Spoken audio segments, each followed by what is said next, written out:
ایک مومن آدمی کو اللہ تعالیٰ اپنے قریب بلا کر اس پر اپنا دامن رحمت ڈال دیں گے اور سوال کریں گے تو نے فلاں گناہ کیا تھا، تو نے فلاں گناہ کیا تھا؟ مومن عرض کرے گا ہاں یا اللہ کیا تھا۔ اللہ تعالیٰ اس کے ایک ایک گناہ کے بارے میں سوال کریں گے اور وہ اقرار کرتا چلا جائے گا اور سوچے گا کہ اب تو وہ ضرور ہلاک ہو جائے گا۔ آخر میں اللہ تعالیٰ ارشاد فرمائیں گے میں نے تیرے گناہوں پر دنیا میں بھی پردہ ڈالا ہوا تھا اور آج بھی پردہ ڈال رہا ہوں، اور اسے جنت میں بھیج دیا جائے گا۔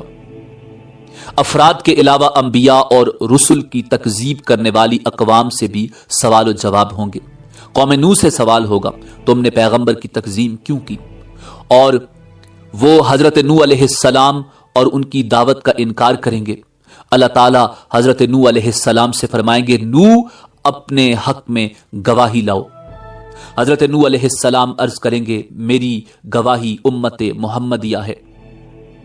چنانچہ امت محمدیہ کے علماء، اولیاء اور صلحاء حاضر کیے جائیں گے اور وہ گواہی دیں گے کہ ہاں نوح پیغمبر بنا کر بھیجے گئے تھے اور انہوں نے 950 سال تک حق رسالت ادا کیا۔ قوم نوح کہے گی تم تو ہمارے زمانے میں موجود ہی نہیں تھے، تم یہ گواہی کیسے دے رہے ہو؟ اس پر رسول اکرم صلی اللہ علیہ وآلہ وسلم کو لایا جائے گا اور وہ اپنی امت کی صداقت کی گواہی دیں گے کہ میری امت نے قرآن مجید کی روح سے بالکل سچی گواہی دی ہے۔ رسول اکرم صلی اللہ علیہ وآلہ وسلم کی اس گواہی کے بعد قوم نوح لاجواب ہو جائے گی اور مجرم قرار پا کر جہنم میں ڈال دی جائے گی۔ ایسا ہی معاملہ قوم ہود، قوم صالح، قوم شعیب، قوم لوط اور دوسرے انبیاء کی اقوام کے ساتھ ہوگا۔ جرم ثابت ہونے کے بعد کافر بارگاہ الہی میں درخواست کریں گے اے ہمارے رب، ہم نے سب کچھ دیکھ اور سن لیا، بس ایک دفعہ ہمیں دنیا میں واپس بھیج دے، ہم ضرور نیک عمل کریں گے۔ ارشاد ہوگا یہ ممکن نہیں، اب تو تمہیں اپنے کرتوتوں کا ہمیشہ ہمیشہ کے لیے مزہ چکھنا ہوگا۔ کفار دوسری درخواست یہ کریں گے یا اللہ ہماری گمراہی کے ذمہ دار ہمارے پیشوا اور لیڈر ہیں، انہیں ہماری نسبت دوہرا عذاب دیا جائے۔ ارشاد ہوگا تمہارا یہ عذر بھی قابل سماعت نہیں، گمراہ ہونے والوں کو گمراہ ہونے کا عذاب دیا جائے گا اور گمراہ کرنے والوں کو گمراہ کرنے کا عذاب دیا جائے گا۔ اپنی اپنی جگہ تم دونوں ہی مجرم ہو، دونوں کو اپنے اپنے کیے کی سزا ملے گی۔ حشر میں اس قسم کے سوال و جواب کے علاوہ دیگر اعمال کا حساب کتاب بھی ہوگا۔ حقوق اللہ میں سے نماز کا حساب سب سے پہلے ہوگا۔ جو آدمی نماز کے حساب میں کامیاب رہا انشاءاللہ باقی اعمال میں بھی کامیاب رہے گا، اور جو نماز کے حساب میں ناکام رہا وہ باقی اعمال میں بھی ناکام رہے گا۔ ارشاد نبوی صلی اللہ علیہ وآلہ وسلم ہے نماز جنت کی کنجی ہے۔ حقوق العباد میں سے سب سے پہلے قتل کا حساب لیا جائے گا، اس کے بعد دوسرے اعمال کا، مقتول کو قاتل سے، مظلوم کو ظالم سے، مجبور کو جابر سے، محکوم کو حاکم سے اس کا حق دلوایا جائے گا۔ اللہ تعالیٰ فرمائے گا میں بادشاہ ہوں اور حقوق دلوانے والا ہوں، آج کوئی جہنمی اس وقت تک جہنم میں نہیں جا سکتا جب تک کسی جنتی کو اس کا حق نہ دلوا دوں، اور کوئی جنتی اس وقت تک جنت میں نہیں جا سکتا جب تک کسی جہنمی کو اس کا حق نہ دلوا دوں۔ چھوٹے سے چھوٹے ظلم اور معمولی سے معمولی زیادتی کا حق بھی اللہ تعالیٰ حقدار کو دلوا کر چھوڑیں گے۔ اگر کسی نے پیلو کی ٹہنی کے برابر کسی کا حق غصب کیا ہوگا یا کسی کی بے عزتی کی ہوگی تو اللہ تعالیٰ اس کا بدلہ بھی دلوائیں گے۔ اگر کسی نے کسی جانور پر ظلم کیا اور زیادتی کی ہوگی تو اس جانور کا بدلہ بھی اللہ تعالیٰ لے کے چھوڑیں گے۔ حتیٰ کہ اگر کسی جانور نے کسی جانور پر ظلم کیا ہوگا تو ان جانوروں کو بھی ایک دوسرے سے حقوق دلوانے کے لیے زندہ کیا جائے گا اور مظلوم جانور کو ظالم جانور سے بدلہ دلوایا جائے گا، اس کے بعد انہیں دوبارہ مرنے کا حکم دیا جائے گا۔ بدلہ یا حقوق کی ادائیگی نیکیوں کے ساتھ ہوگی۔ ظالم نے مظلوم پر جتنا ظلم کیا ہوگا اس کے برابر اس کی نیکیاں لے کر مظلوم کو دی جائیں گی۔ اگر ظالم کے نامہ اعمال میں نیکیاں نہیں ہوں گی تو پھر مظلوم کے گناہ ظالم کے سر پر ڈال دیے جائیں گے۔ حقوق لینے اور دینے کے بعد تمام انسانوں کے نامہ اعمال اپنی آخری شکل میں وزن ہونے کے لیے تیار ہو جائیں گے اور اتمام حجت کے لیے میزان قائم کیا جائے گا۔ میزان میں جن لوگوں کی نیکیوں کا پلڑا بھاری ہوگا وہ کامیاب قرار پائیں گے اور جنت میں جائیں گے، اور جن کی برائیوں کے پلڑے بھاری ہوں گے وہ جہنم میں جائیں گے۔ بعض لوگوں کے میزان میں ایک نیکی کی زیادتی یا ایک نیکی کی کمی ان کے جنتی یا جہنمی ہونے کا فیصلہ کر دے گی، اور کہا جاتا ہے کہ ہر شخص کے اعمال تلنے پر ایک فرشتہ اعلان کرے گا کہ فلاں ابن فلاں کامیاب ہوا یا فلاں ابن فلاں ناکام ہوا۔ لوگوں کے نامہ اعمال کا وزن ان کے ایمان اور عقیدہ کے مطابق ہوگا۔ کفار، مشرکین، مرتدین اور منافقین کے ڈھیروں نیک اعمال کا وزن ذرہ برابر نہیں ہوگا، جبکہ ایک مومن آدمی کے نامہ اعمال میں 99 گناہوں سے بھرے ہوئے رجسٹر ہوں گے۔ اللہ تعالیٰ کے سوالوں کے جواب میں وہ اپنے گناہوں کا اعتراف کرے گا۔ اللہ تعالیٰ فرمائیں گے اس کے اعمال میزان میں تولے جائیں، نیکیوں کے پلڑے میں ایک چھوٹا سا کاغذ رکھ دیا جائے گا جس پر کلمہ توحید لکھا ہوگا۔ وہی کلمہ توحید اس کے گناہوں سے بھرے 99 رجسٹروں پر بھاری ہو جائے گا اور وہ جنت میں چلا جائے گا۔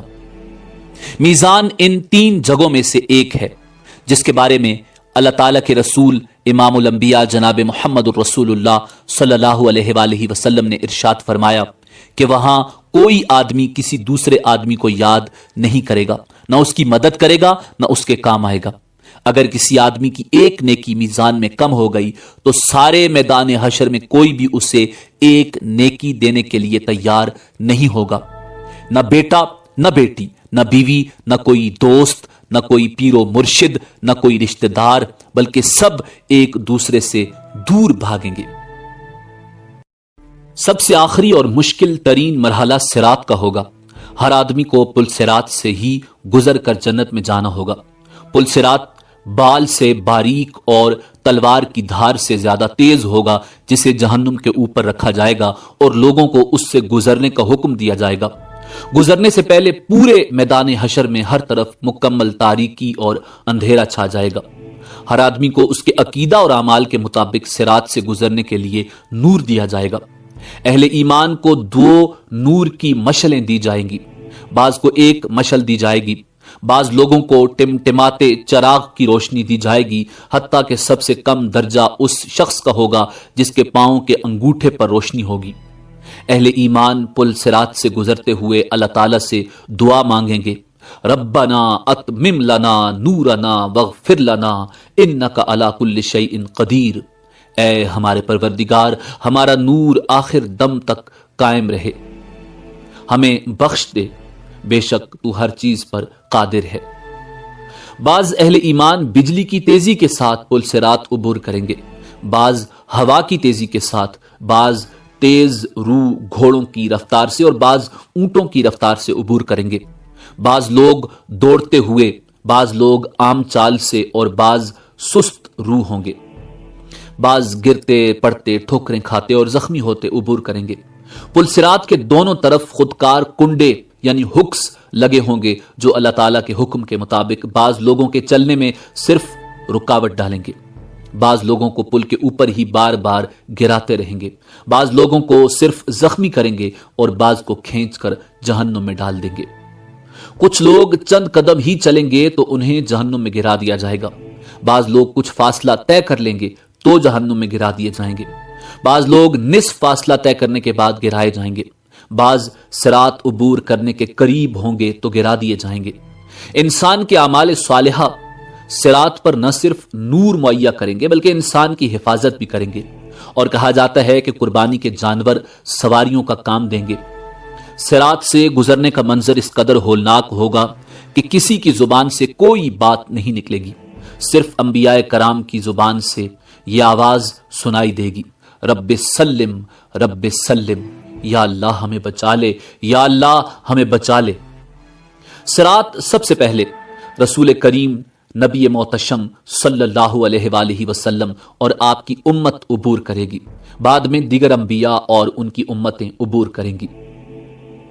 صراط عبور کرنے کے بعد تمام اہل ایمان پل صراط کے آخری حصے میں روک لیے جائیں گے۔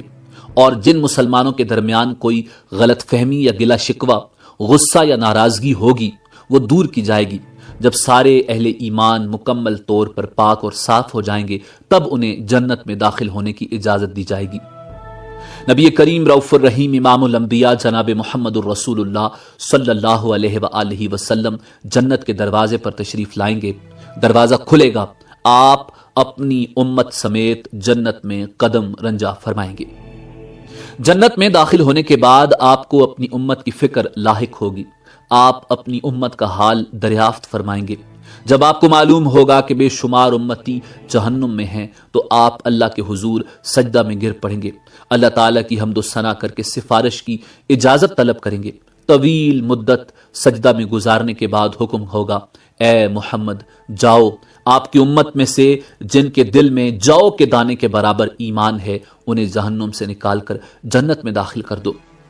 رسول کریم صلی اللہ علیہ وآلہ وسلم فرشتوں کو لے کر اپنی امت کے برگزیدہ افراد کے ساتھ جہنم کے کنارے تک جائیں گے اور فرمائیں گے، اپنے اپنے اعزہ و اقارب اور اپنی اپنی جان پہچان کے افراد کی نشانی بتاؤ تاکہ فرشتے انہیں نکال لائیں۔ چنانچہ ایسے لوگ جن کے دل میں جو کے دانے کے برابر ایمان ہوگا جہنم سے نکال کر جنت میں لے جائیں گے۔ اس وقت آپ صلی اللہ علیہ وآلہ وسلم کی امت اہل جنت کا 1/4 ہوگی۔ آپ کی سفارش دیکھ کر دیگر انبیاء کرام بھی اپنی اپنی امتوں کی سفارش کریں گے۔ امت محمدیہ کے شہداء، علماء، اولیاء اور صلحاء کو بھی شفاعت کی اجازت دی جائے گی اور وہ بھی اپنے اپنے اعزہ و اقارب اور جان پہچان کے لوگوں کی سفارش کر کے انہیں جہنم سے نکلوا کر جنت میں لے جائیں گے۔ رسول کریم صلی اللہ علیہ وآلہ وسلم جنت میں واپس پہنچ کر پھر امت کے بارے میں سوال کریں گے، اب میری امت میں سے کتنے آدمی جہنم میں باقی ہیں؟ آپ کو بتایا جائے گا کہ ابھی تو ہزارہ تعداد میں لوگ جہنم میں ہیں۔ آپ پھر سفارش کے لیے سجدہ میں گر پڑیں گے۔ اذن شفاعت ملے گا کہ آپ کی امت کے وہ افراد جن کے دل میں چونٹی یا رائی کے برابر ایمان ہے انہیں بھی نکال لاؤ۔ آپ حسب سابق امت کے علماء و اولیاء صلحاء کو ساتھ لے کر جہنم کے کنارے پہنچیں گے اور رائی کے برابر ایمان والوں کو جہنم سے نکال کر جنت میں لے جائیں گے۔ تب آپ کی امت اہل جنت کی 1/3 ہو جائے گی۔ آپ پھر استغفار فرمائیں گے، میری امت کے کتنے افراد ابھی جہنم میں ہیں؟ آپ کو بتایا جائے گا ابھی تو ہزاروں امتی جہنم میں ہیں۔ آپ اذن شفاعت کے لیے پھر سجدہ ریز ہو جائیں گے، اللہ تعالیٰ کی حمد و ثنا کریں گے۔ آپ کو پھر اذن شفاعت ملے گا کہ چونٹی یا رائی سے کم درجہ کے ایمان والوں کو بھی جہنم سے نکال لاؤ۔ اذن شفاعت ملنے پر آپ پھر فرشتوں کی میت میں اپنی امت کے علماء، فضلاء اور اولیاء و صلحاء کے ساتھ جہنم کے کنارے پہنچیں گے اور امت کے ان افراد کو بھی جہنم سے نکلوائیں گے جن کے دل میں رائی سے بھی کم درجہ کا ایمان ہوگا۔ تب آپ کی امت اہل جنت کی نصف تعداد کے برابر ہو جائے گی۔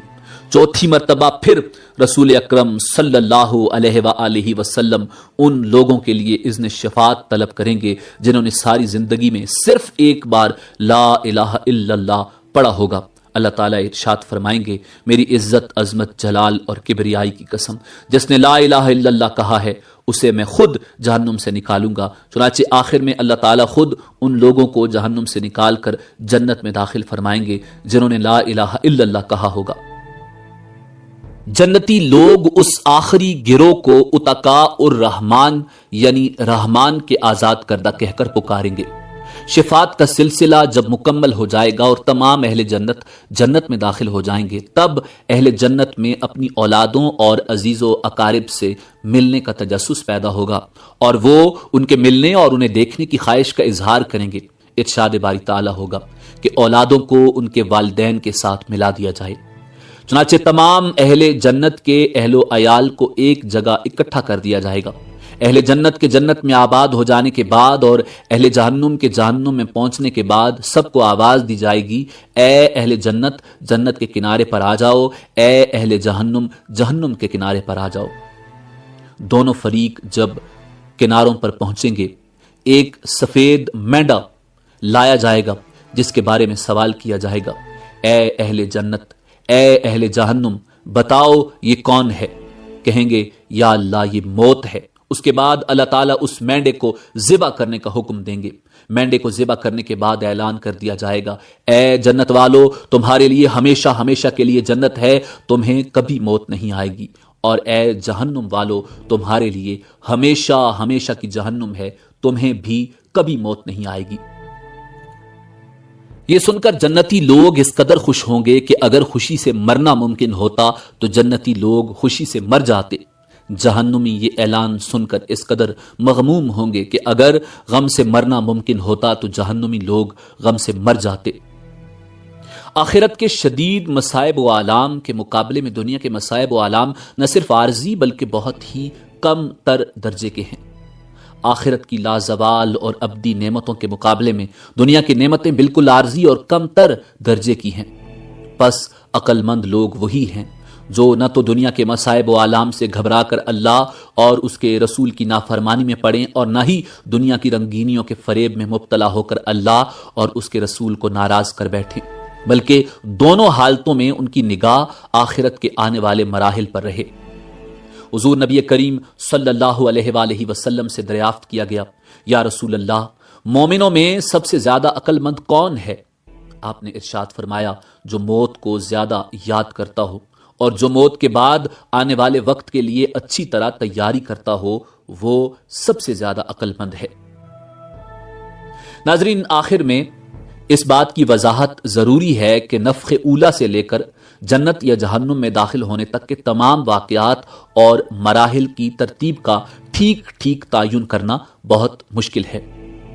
اسی امید کے ساتھ اجازت دیجیے کہ آپ کو ہماری ویڈیو پسند آئی ہوگی۔ اللہ رب العزت کے حضور دعا ہے کہ پروردگار عالم ہمیں آخرت کی تیاری کرنے کی توفیق